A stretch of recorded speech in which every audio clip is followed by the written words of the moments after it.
அஸ்ஸலாமு அலைக்கும் வரஹ்மத்துல்லாஹி வபரகாத்துஹு. அன்பார்ந்த அனைத்து உறவுகளுக்கும் இனிய மதிய வணக்கம். எதிர்பார்த்திருந்து வேலை இல்லை, சீக்கிரமாக கிளம்ப பாருங்கள்.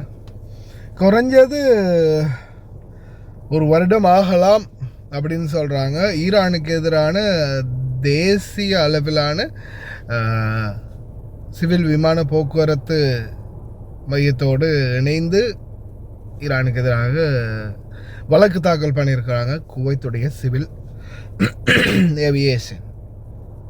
சூடுகாலம்ன்றதால சில டைமில் வெளியில் அந்த ஃபில்டரில் இருந்து தான் தண்ணி கிடைக்குது. அது கூல் தண்ணி அதிகமாக குடிக்கும்போது இருமல் அதிகரிக்குது. இடைக்கிட்ட இருமுறதுக்கு சிவில் ஏவியேஷன் பார்த்திங்கன்னா கடந்த காலங்கள்லேருந்து தொடர்ந்துமே மிகவும் மோசமான தாக்குதல்களுக்கு முகம் கொடுத்து வராங்க ஈரானுடைய குவைத்.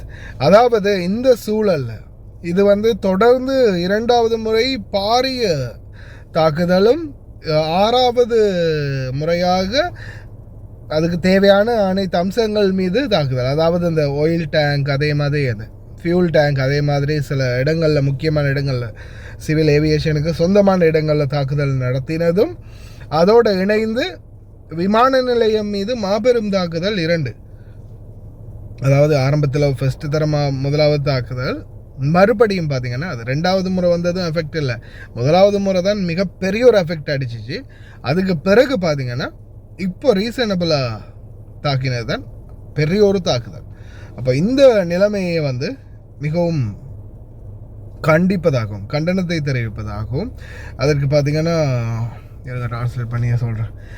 ஈரானிய தாக்குதல்கள் தொடர்பாக சிவில் விமான போக்குவரத்து ஆணையகம் ICAO, அதாவது இன்டர்நேஷ்னல் சிவில் ஏவியேஷன் அத்தாரிட்டி ஓர் ஆர்கனைசேஷன் விடம் தனது 2வது அதிகாரப்பூர்வ கண்டன கடிதத்தை சமர்ப்பித்துள்ளது. பார்த்துங்க, 2வது. ஓகே, ஃபர்ஸ்ட் அட்டாக், அடுத்தது 2வது. பயணிகள் முனையம் T1 மீண்டும் திறக்கப்பட்ட சுமார் 48 மணி நேரத்துக்குள் இந்த விபத்து நிகழ்ந்ததால் அதன் தீவிரம் மேலும் அதிகரித்தது. வான்வெளி மற்றும் பொதுமக்கள் வசதிகளின் பாதுகாப்பை உறுதி செய்ய அவசர மற்றும் தீர்க்கமான நடவடிக்கைகள் எடுக்கப்பட வேண்டியதன் அவசியத்தை சிவில் ஏவியேஷன் குவைத், சிவில் விமான போக்குவரத்து குவைத் வெளியிட்டது. தனது இறையாண்மை, பாதுகாப்பு மற்றும் வான்வெளியை பாதுகாக்க பொருத்தமானதாக கருதும் எந்த ஒரு நடவடிக்கைகளையும் எடுப்பதற்கான தனது முழு உரிமையும் குவைத் உறுதிப்படுத்தி உள்ளது. சிவில் விமான போக்குவரத்து ஆணையகம், குவைத் அரசு. அதே மாதிரி இது மீள கட்டி எழுப்புவதற்கு ஓராண்டு காலம் வரை செல்லலாம் அப்படின்னு சொல்கிறாங்க. ஆனால் அதுக்கு முன்னாடியே வேகமாக செயல்படுத்துவோம் அப்படின்ற தகவலையும் வெளியிட்டிருக்கிறாங்க. பார்க்கலாம் என்ன தான் நடக்க போகுதுன்னு தெரியல. ஆனால் உண்மையிலேயே அது முடியாதுங்க. உண்மைக்குமே மனசுக்கு ரொம்ப ஒரு கவலை. அந்த அவ்வளோ பக்காவாக பர்ஃபெக்டாக ரெடி பண்ணி அவ்வளோ அழகாக எல்லாமே ஓப்பன் பண்ணின பிறகு இந்த தாக்குதல் நடந்தது உண்மையிலேயே ரொம்ப மோசம் அப்படின்னு தான் சொல்லணும் இந்த சம்பவம். பார்ப்போம் என்ன மாதிரியான அடுத்த கட்ட நடவடிக்கைகளை எடுக்க போகிறாங்க அப்படின்னு. சிவில் ஏவியேஷன் அத்தாரிட்டியோட இணைந்து தற்போது பேச்சுவார்த்தைகள் நடந்துகிட்டு இருக்குது. خطوة دبلوماسية وقانونية حاسمة وضعت دولة الكويت المجتمع الدولي أمام مسؤولياته لحماية பார்ப்போம் இன்ஷா அல்லாஹ். அதே மாதிரி ICAO, international civil aviation organisation பார்த்திங்கன்னா இது சம்மந்தமான விசாரணைகளை மேற்கொண்டு இதுக்குரிய நஷ்டேடுகள் என்ன, இதுக்குரிய மெஷூர்ஸ் என்ன அப்படின்றத இதுக்கு வருங்காலங்களில் எடுப்போம் அப்படின்னு தெரிவிச்சிருக்கிறாங்க. பார்ப்போம். இப்போதைக்கு ஜசீரா, குவைட் ஏர்வேஸ் இது 2 மட்டுமே புக் பண்ணிக்கோங்க. International flights no more. எவ்வளோ காலம் போகுதோ அவ்வளோ காலம் போக இருக்கிறவங்க அதெல்லாம் எதிர்பார்த்துருக்க வேணாம், உடனே போக பாருங்கள். ஆனால் இன்றைக்கி செம்ம வியூ ஒன்றுக்கு முன்னாடி தான் நான் இருக்கிறேன். இந்த முன்னாடி அந்த பக்கம் பார்த்திங்கன்னா கடல் தெரியுது. இந்த சைடில் ஃபுல்லாகவே சீ சைட், நல்ல வியூ. பாப்போம் இன்ஷா அல்லாஹ் எங்கே தான் போய் முடியுதுன்னு பிரார்த்தனை பண்ணுங்க. في خطوة دبلوماسية وقانونية حاسمة، وضعت دولة الكويت المجتمع الدولي أمام مسؤولياته لحماية أمن أجوائها وسلامة مواطنيها ومقيميها.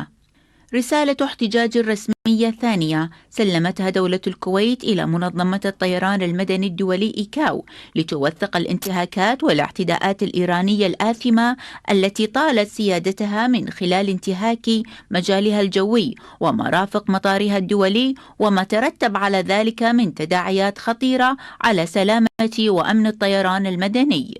الاحتجاج الكويتي جاء مدعوما بأدلة دامغة حول الاعتداء الأخير الذي طال مبنى الركاب T1 متسببا في سقوط وفيات وإصابات بشرية بليغة، فضلا عن شلل مؤقت في حركة الملاحة الجوية وخسائر مادية جسيمة.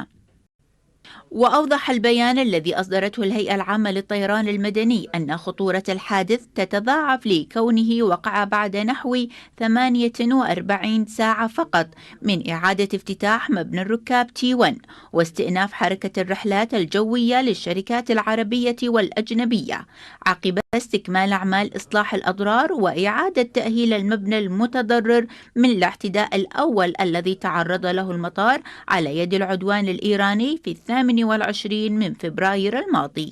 ومن هنا أكدت دولة الكويت في رسالتها أن هذه الهجمات تمثل خرقا صارخا للسيادة واستهدافا للبنية التحتية والملاحة الجوية، وطالبت هيئة منظمة إيكاو بإجراءات حازمة لحماية المنشآت المدنية، مؤكدة احتفاظ الكويت بحقها في اتخاذ كافة الإجراءات لضمان أمن مجالها الجوي ومرافقها.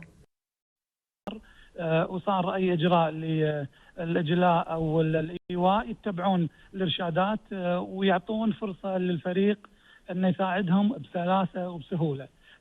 ولكن احنا اليوم أثبتنا مع أخواننا في الطيران المدني أن الخطة كانت مدروسة من قبل وطبقت بحذافيرها، لذلك طلعنا جميع الركاب بوقت قصير ووديناهم إلى أماكن آمنة. نعم أستاذ عبد الوهاب، كيف تتم جدولة رحلات الطيران المتأخرة؟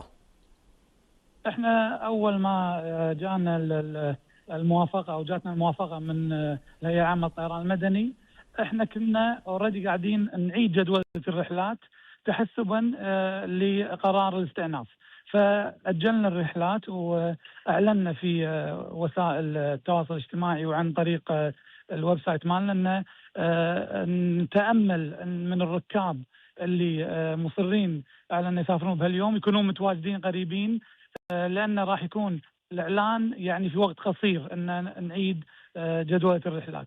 والحمد لله أول ما جانا قرار الاستئناف في أقل من ساعتين احنا طلعنا أول رحلة اللي هي لجنيف تقريبا ساعة و50 دقيقة، وهذا ما تم إلا بالتنسيق مع الهيئة العامة للطيران المدني، والركاب كانوا على استعداد أن يكونون على هالرحلة.